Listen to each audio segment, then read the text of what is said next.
خود میگیره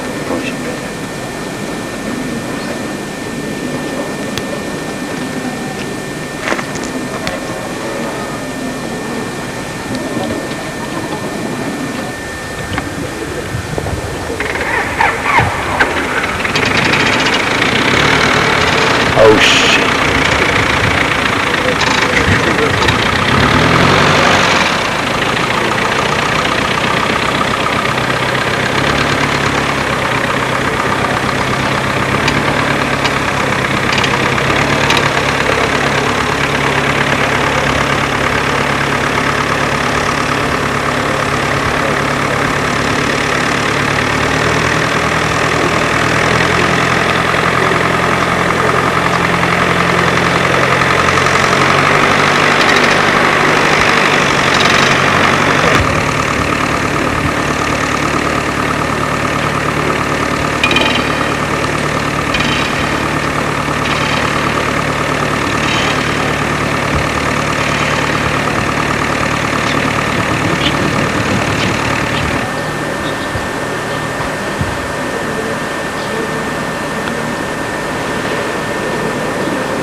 Escúchame. Yo morí. Dayım benim. Ne kampın benim? Ben Zey Buddha benim. Maşallah. Jamaica. Kale? Joyne. Yılmaz Zey Buddha mı diyor? Bunu çakarım bunu şey olmadı. Çavunun beri? Çavli mi? Çavunun mu? Ulan. Ulan. Su şaşkın beri? Hoş geldin.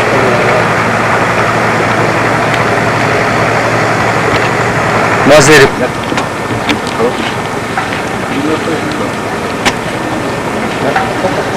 Takma.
Idzie do złącza.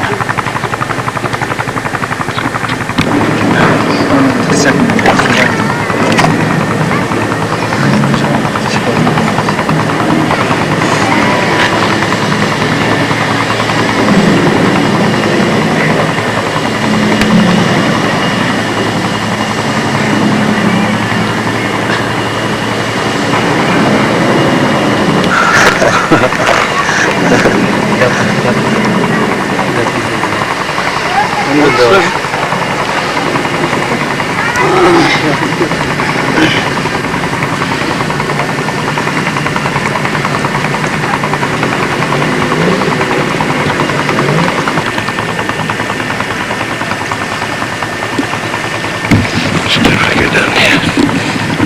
Can you do it?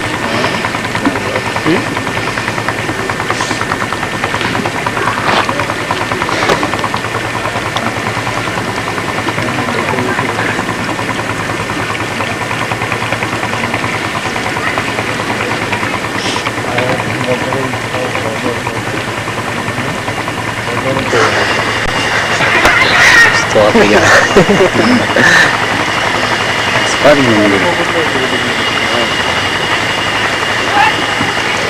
Хасташ себе бери вот так что? Beri.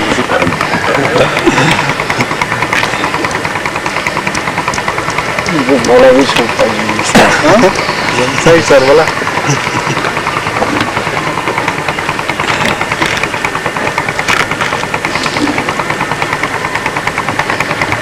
Ups.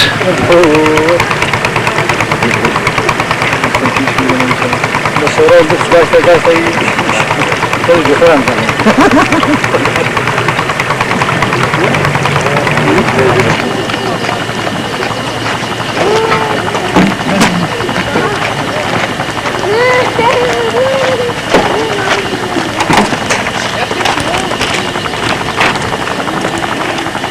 Bir defa da bu kaçıyor şu an. Kızım ya. Ne hava ki? Hava bir defa tedbiri. Hocam konuşuyor böyle. Ne?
Hatch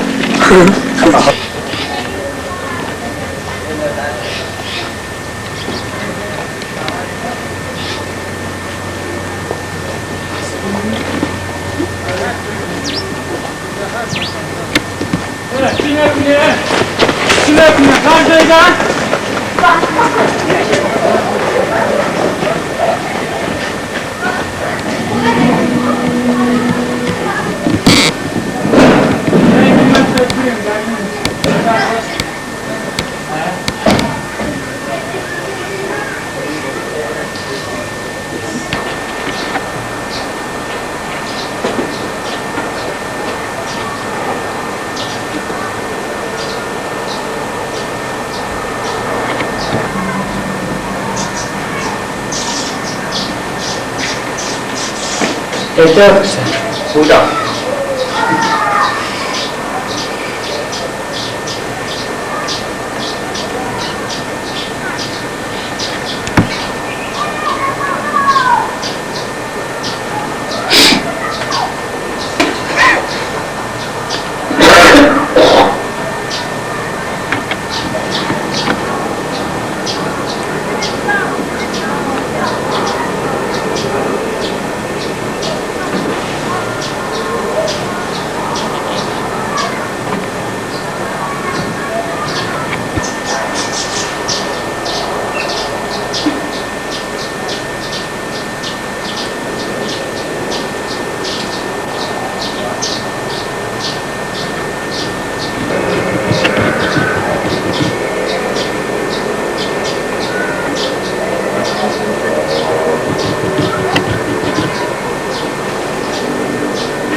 Sineye çekin.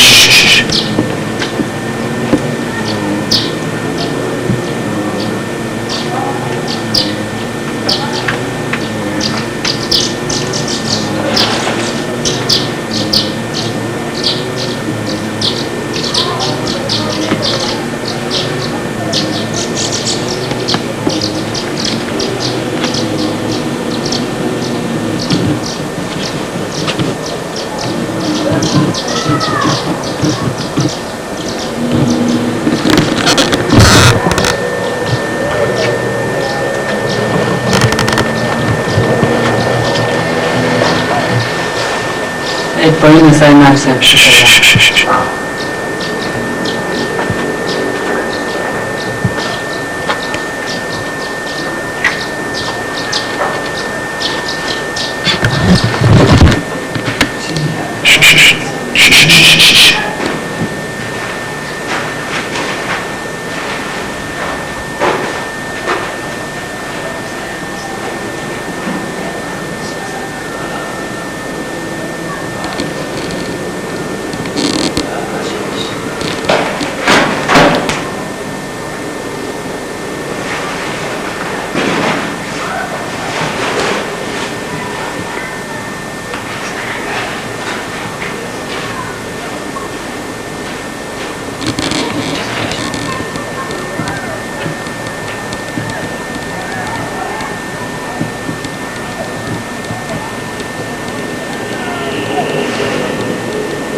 To work from here.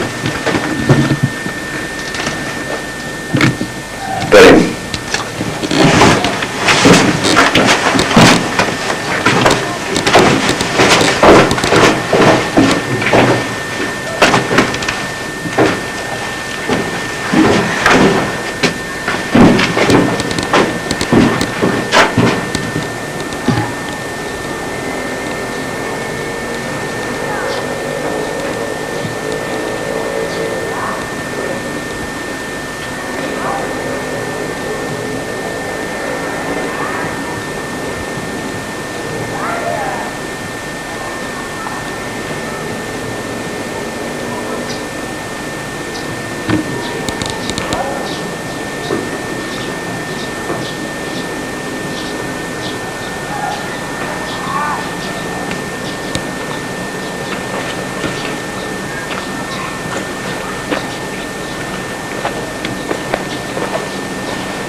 Diga pasal.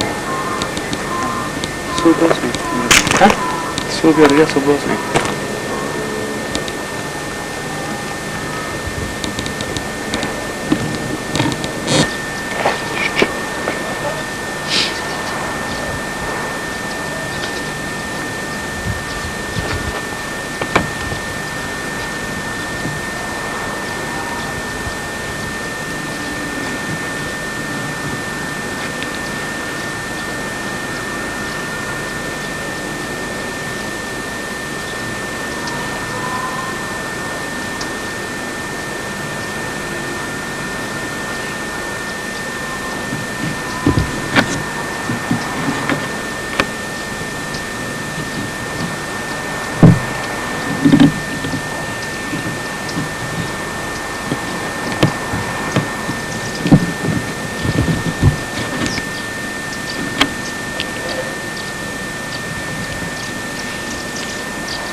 नमस्कार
거꾸로 듣고.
Vamos estar bien.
Davul çürüyor.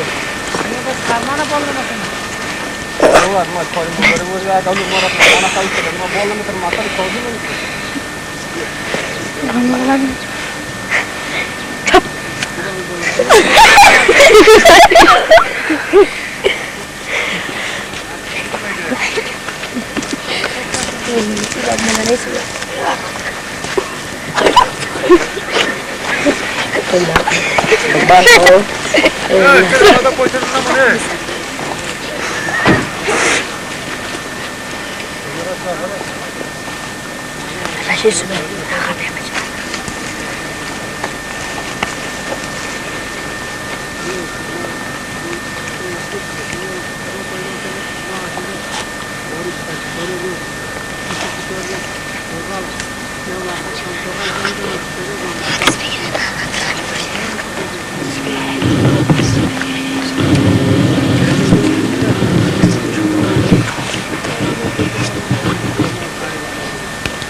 Che bene.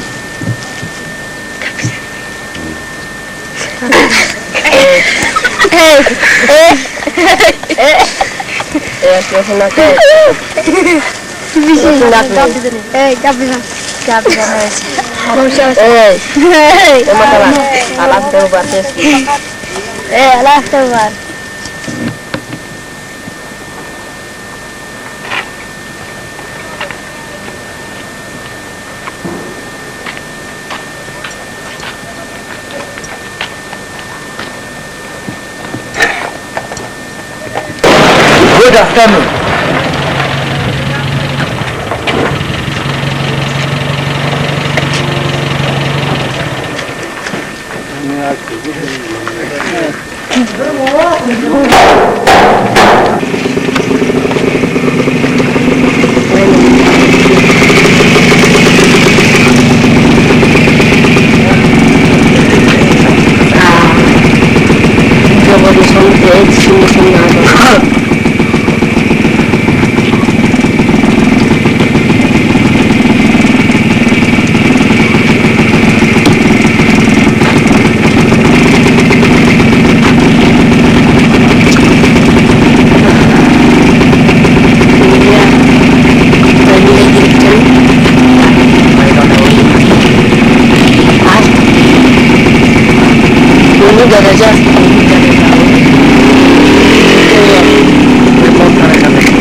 المتسجل ده ما يقولوا صار من التاكس بقى تاكس قررنا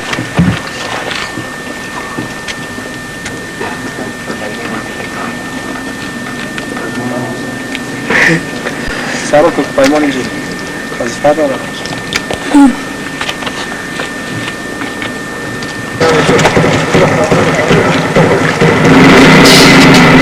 صاروا ده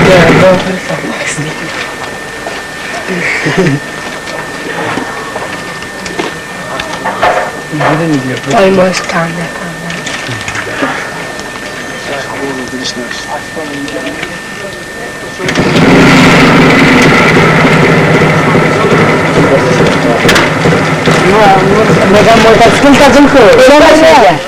Sit down, please.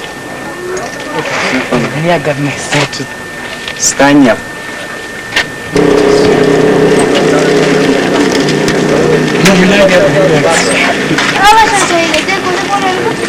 ¿Dónde está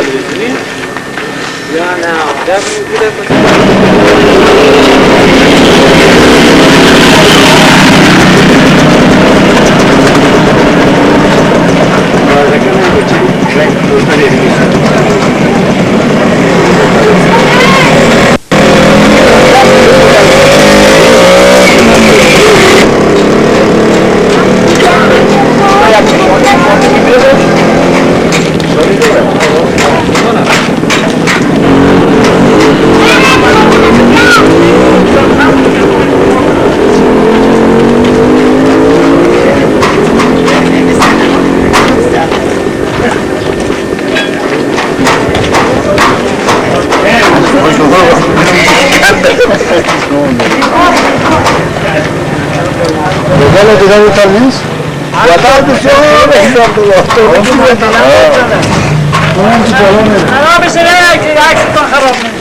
دو منزله بالا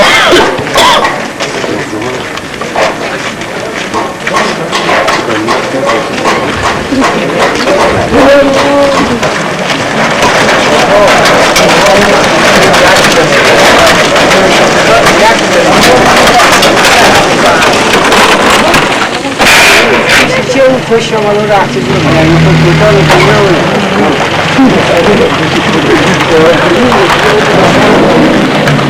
برو وقت عکس بگیری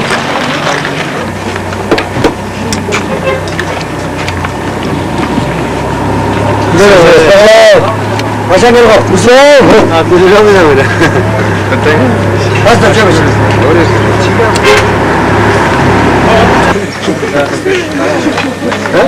شما مخفیش اول استدام بگو خودی چی داره شروع نکنید سوای من میگرده یا مستر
Kalau dia ni jadi aja aku buat.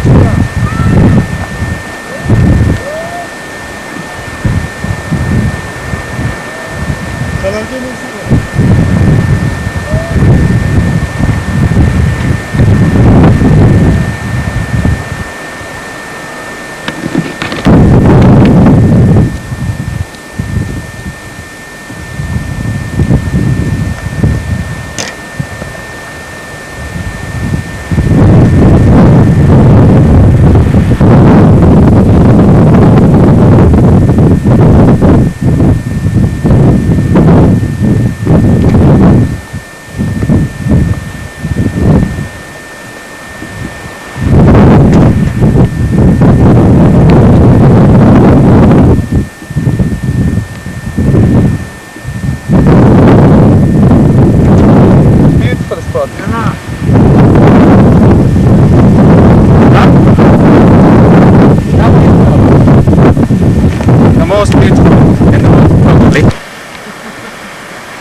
I'm enjoying life.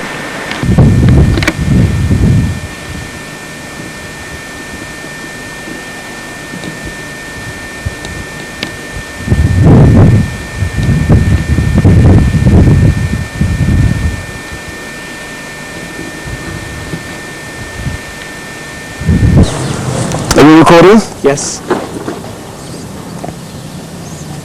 Rome lay to the west, the Chinese Empire to the east. India, the source of jewels and spices, lay to the south. The Silk Route connected these centres of wealth, and midway was Afghanistan, which prospered.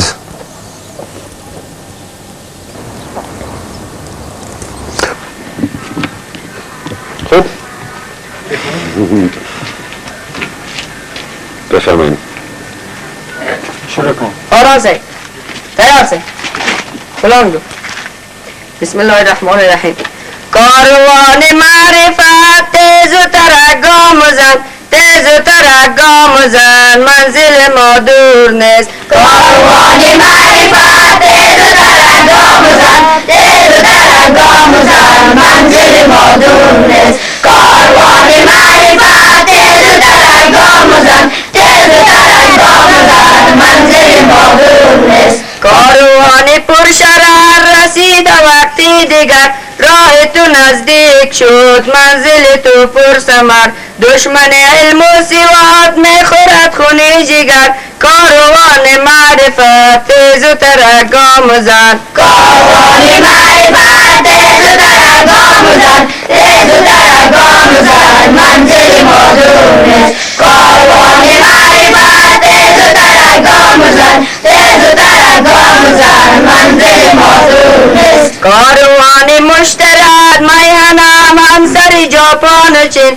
کاروان معرفت تیز و ترگام زن کاروان معرفت تیز و ترگام زن تیز و ترگام زن منزل ما دور نیست کاروان معرفت تیز و ترگام زن تیز و ترگام زن منزل ما دور نیست غزنی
we're rolling now. Okay, we're rolling.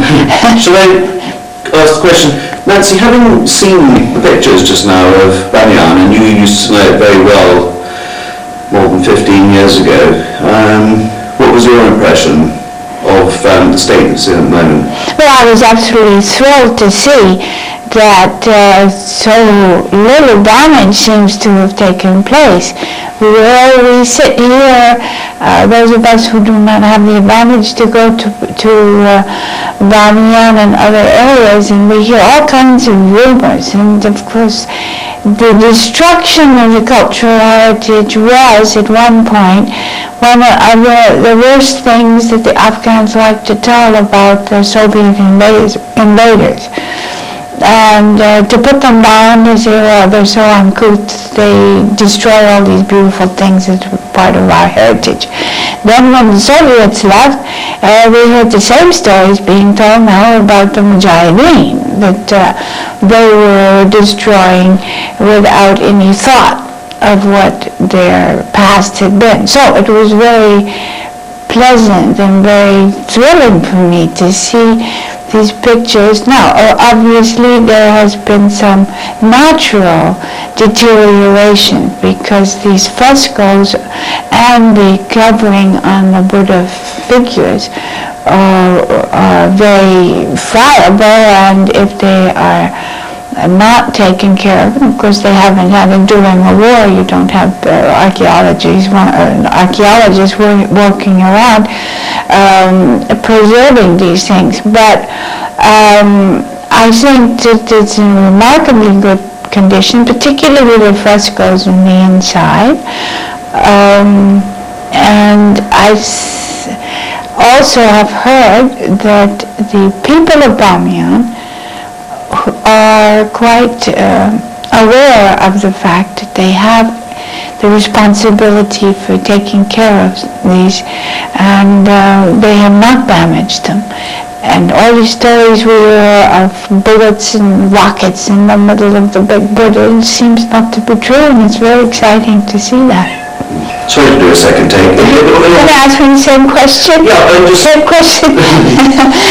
Well, yes, it was very exciting to see the pictures of Bamiyan. I have not seen such an extensive photographic record, and we've seen bits and pieces, but this is the most extensive, and it was very heartwarming to see that, except for some natural deterioration in the frescoes, it does not seem that any extensive damage has been taken place at the Buddhas.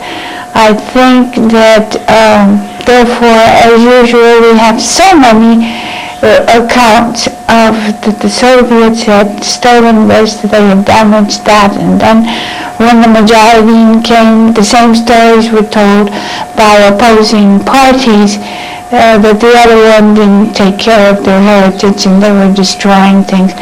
So I have not been able to visit Bamiyan yet, so I was very, very happy to see that the cliff seems to be in fine condition. The Buddhas are also just as they were before, and the frescoes inside have not been damaged in any way.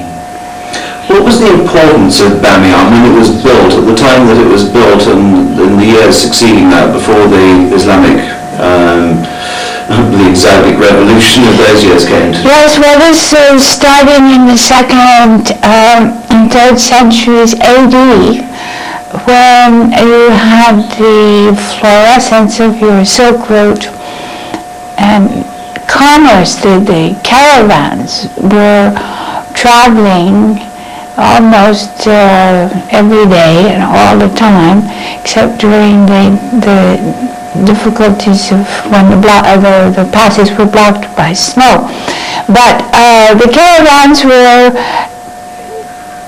coming from India and going to Balkh, which was the big shipment point. And there they met the caravans coming from Rome and from China, and they exchanged their goods. So Balkh was the big center, commercial center. But at this time this was the main route through the very difficult mountains.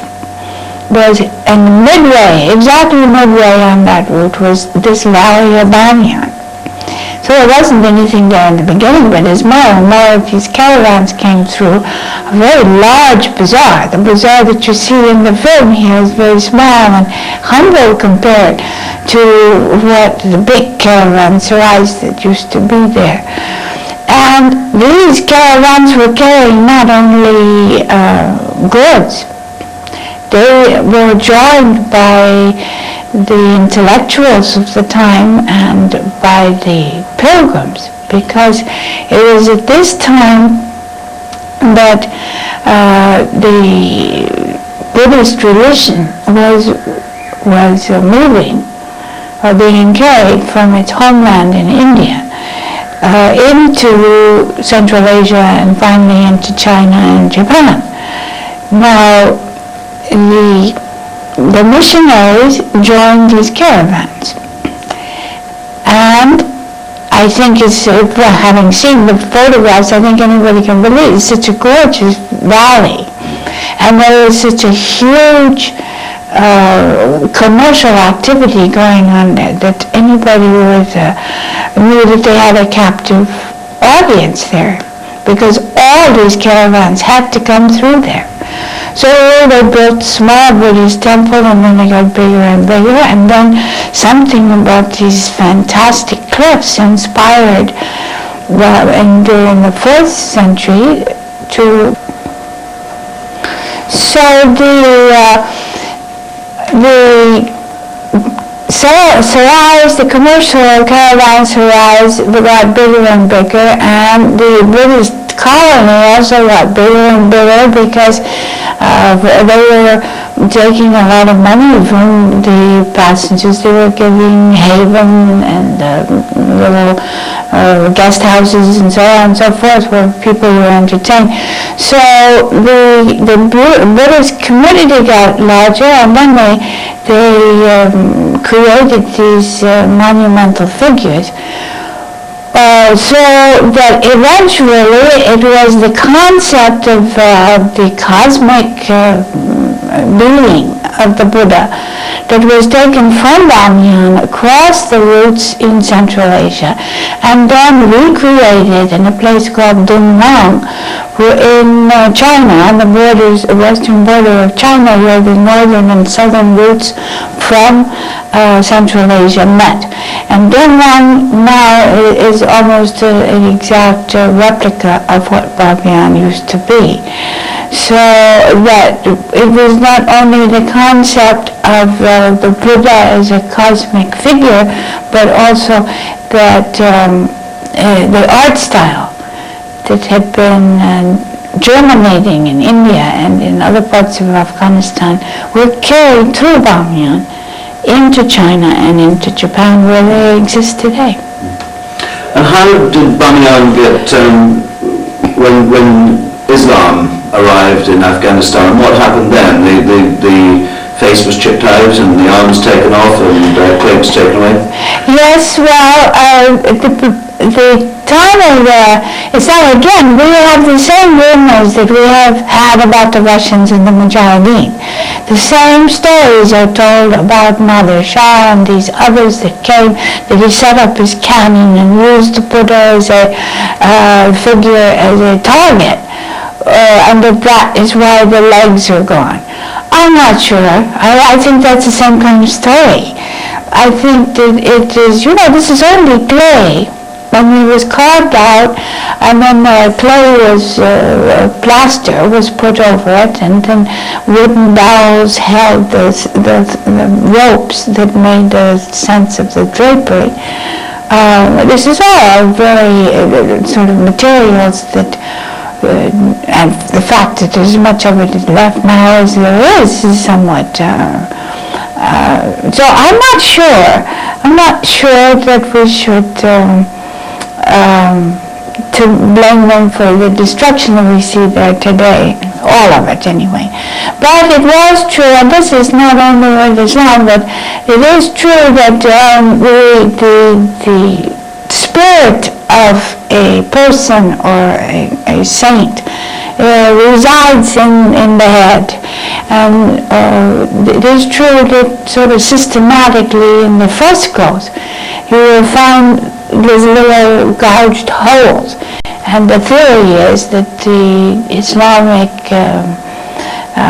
successors to the Buddhist community, they went systematically through there, didn't destroy all of the frescoes, but gouged the holes so that the spirit of the Buddha would not interfere with the spirit of Islam. This seems to be a viable theory, but who knows, Frank. But it is true that all of the little figures have got this hole in the center of the forehead.